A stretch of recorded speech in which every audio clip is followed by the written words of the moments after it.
Bonjour et bienvenue sur Compa Combo, je suis Scali et je vous remercie de regarder mes vidéos. Aujourd'hui j'avais envie de faire une vidéo sur les 5 qualités physiques pour faire un bon slalomeur. Alors tout d'abord, tout ce que je vais dire, ça n'engage que moi. Il y a d'autres patineurs qui ne seront peut-être pas forcément d'accord avec ce que je vais dire, mais c'est mon avis personnel sur ces 5 points et on va voir un petit peu la façon de les travailler. Donc le premier point, c'est l'équilibre. La première chose pour être un bon slalomeur, c'est d'avoir de l'équilibre. Alors, on peut avoir de l'équilibre sur les rollers, on peut en avoir sans les rollers. Moi, je conseille de travailler à la fois sur les rollers et à la fois sans les rollers. C'est une composante essentielle pour faire du slalom, c'est savoir faire la plupart des figures en équilibre. Donc, si on veut s'entraîner sans les rollers, je conseille d'utiliser ce qu'on appelle une planche de proprioception. On a une demi-sphère derrière et on a une planche dessus et on va poser le pied. Dans un premier temps, on va s'amuser à tenir sur un seul pied. On utilise ces planches, les kinés utilisent ces planches pour réparer les entorses, comme pour la rééducation. Moi, je l'ai utilisé quelques temps pour justement travailler l'équilibre les fois où on ne pouvait pas s'entraîner parce qu'il pleuvait ou on ne pouvait pas faire du roller. Donc, dans un premier temps, on se met sur le pied, en plein milieu. On centre la planche et on essaie de tenir. Ensuite, avec l'entraînement, vous pouvez continuer à faire cette chose, mais les yeux fermés. Le fait de fermer les yeux, ça fera travailler l'oreille interne et puis on n'aura plus les repères visuels qui interviendront pour l'équilibre. Et l'oreille interne, c'est la principale partie de l'équilibre. Donc une fois qu'on a travaillé avec le pied à plat, on peut, pour se rapprocher le plus possible du slalom, travailler avec le pied décentré un peu. Voilà.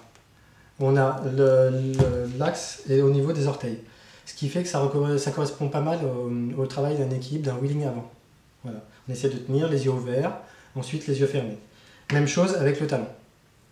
On essaie de centrer le talon au milieu de la boule. Et c'est ce qui permet de travailler le travail du wheeling royal. Okay, donc toutes les figures que je cite, je mettrai un lien dans la description pour aller voir la figure en slalom. Parce que si ça ne vous dit rien au wheeling impérial ou royal, ben dans la description, vous verrez à quoi ça correspond. Donc dans un premier temps, on travaille au milieu, les orteils, le talon. Si on veut aussi, on peut essayer de décentrer un peu à droite ou à gauche. Ça travaille aussi ce qu'on appelle les tranches, les prises de quart. Voilà. Donc rien qu'avec cet accessoire, si on ne peut pas faire du roller, si on est en rééducation, ça coûte une trentaine d'euros. Si vous voulez, je mettrai un lien où je l'ai trouvé sur internet. C'est vraiment un accessoire qui ne prend pas beaucoup de place et qui est très utile pour travailler l'équilibre. L'équilibre, donc c'est la première partie. En roller, conseil rapidement pour travailler l'équilibre. Je dirais le un pied avant, tenir sur un pied, ça c'est vraiment le plus important, en dehors des plots et dans les plots. Donc vous commencez le long d'une rangée de plots, vous essayez de tenir le plus longtemps possible.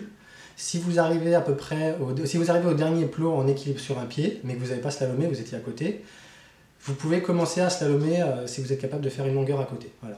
Donc on commence avec 3 à 4 plots, après 5, 6, tout ça. Donc slalomer sur un pied, le pied droit par exemple, si vous êtes droitier, et aussi essayer de slalomer sur un pied, mais le pied gauche. Voilà. C'est important d'avoir les deux côtés.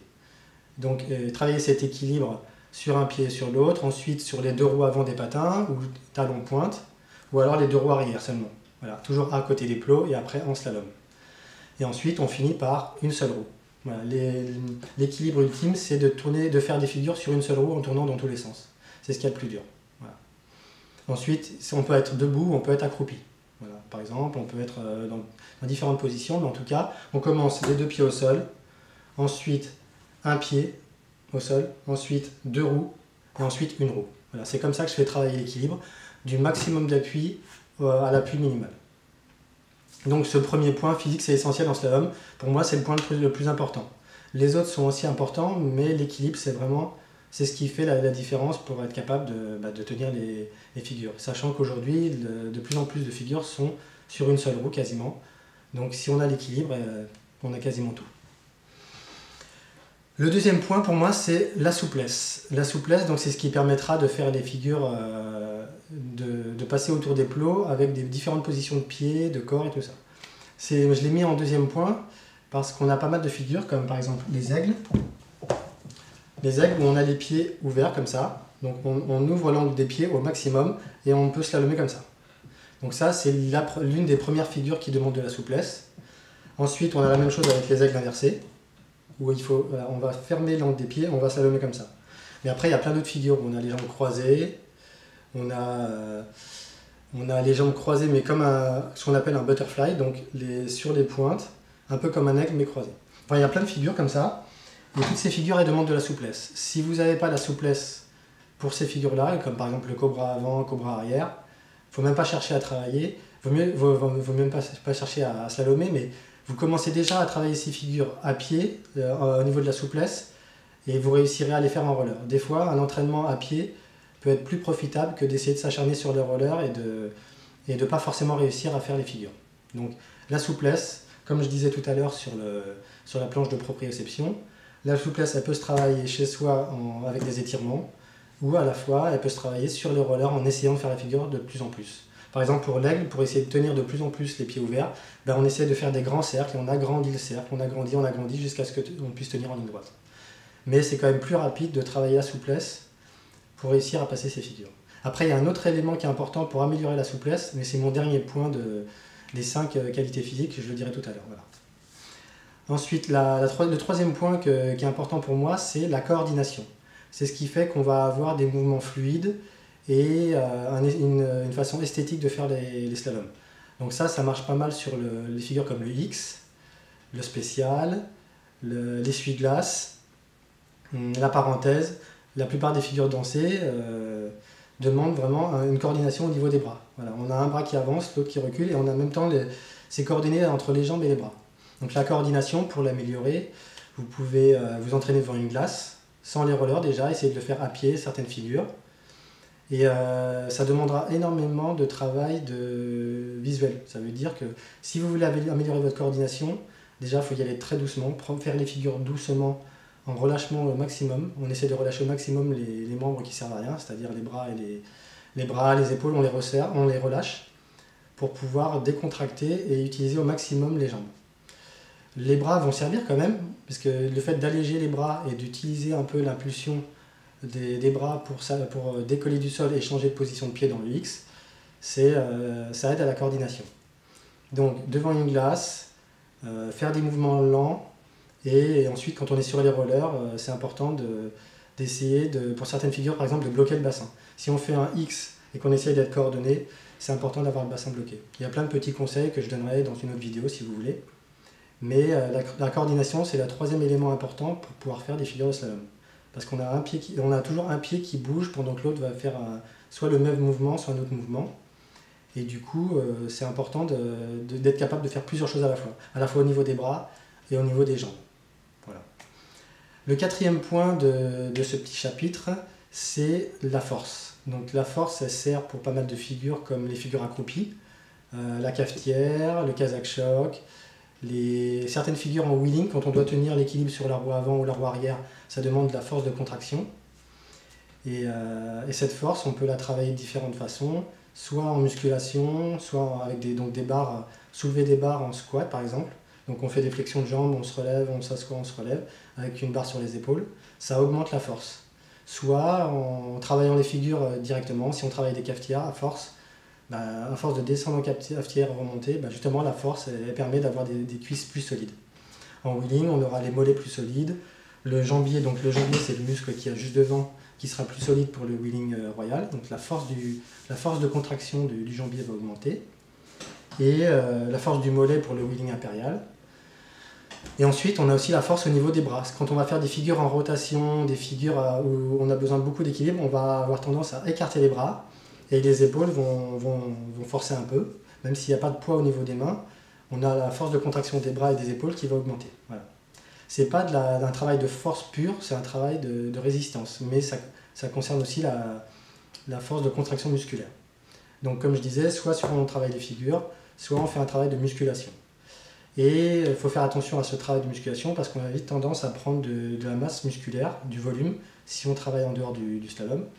Et c'est ce qui va empêcher le cinquième et dernier point des qualités physiques que je propose, c'est-à-dire avoir un physique léger.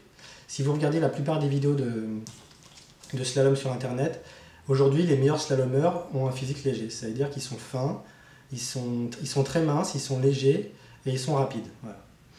Donc il y en a d'autres qui ont une corpulence un peu plus importante et tout ça, mais vous verrez que ceux qui sont les plus efficaces, qui ont le meilleur compromis force, puissance, rapidité, sont très fins. Voilà. parce que le slalom c'est un sport avec tout un travail à poids de corps, forcément puisqu'on n'a pas de charge rajoutée, et l'une des composantes essentielles du slalom au niveau de l'impact sur le public, le visuel et sur ce qui est important, c'est la rapidité. Voilà. Je ferai une autre vidéo pour dire quels sont les éléments importants du slalom pour le public et pour les compétitions. Mais la rapidité, c'est vraiment une contrainte et une caractéristique importante du slalom. Et pour être rapide, il faut être léger, et à la fois puissant et léger. L'intérêt d'un physique léger aussi, et par rapport à ce que je disais tout à l'heure sur la force, la coordination et les autres éléments, c'est que si vous faites de la musculation, par exemple, vous allez avoir des cuisses qui vont grossir, et il y a certaines figures comme les cobras, comme les croisés, les compas croisés, qui vont être plus difficiles. Parce que au niveau de la souplesse, par exemple, le cobra, c'est d'avoir une jambe. On a les jambes croisées et elles sont alignées sur le même axe. Et du coup, c'est important d'avoir des cuisses assez fines pour pouvoir croiser et aligner les deux pieds. La plupart du temps, si on est trop musclé au niveau des cuisses, on va vraiment avoir du mal à faire la figure, en tout cas à descendre sur la figure. Par exemple, sur la Christie impériale, c'est une figure qui demande extrêmement de souplesse, donc qui demande de ne pas avoir des grosses cuisses et d'être assez fin, vraiment. Voilà. Donc c'est important de trouver un bon compromis entre force, souplesse, équilibre et le fait de ne pas trop travailler en musculation, ça c'est très important. Avoir un physique léger pour pouvoir faire toutes ces figures, c'est un bon compromis. Voilà. Donc comme la force n'est pas l'élément principal pour moi, je pense qu'il ne faut pas trop non plus insister là-dessus. Voilà, donc les 5 points, je les résume: l'équilibre, la souplesse, la coordination, la force et avoir un physique léger. Pour moi, si on réunit tous ces 5 points, on peut être capable d'être un slalomeur de très haut niveau. On peut très bien être slalomeur de haut niveau sans forcément avoir tous ces points. Je sais qu'il y a certains patineurs qui n'ont pas forcément le physique léger, il y en a qui n'ont pas la force, il y en a l'équilibre, de toute façon l'équilibre est indispensable, mais on n'a pas forcément ces 5 points.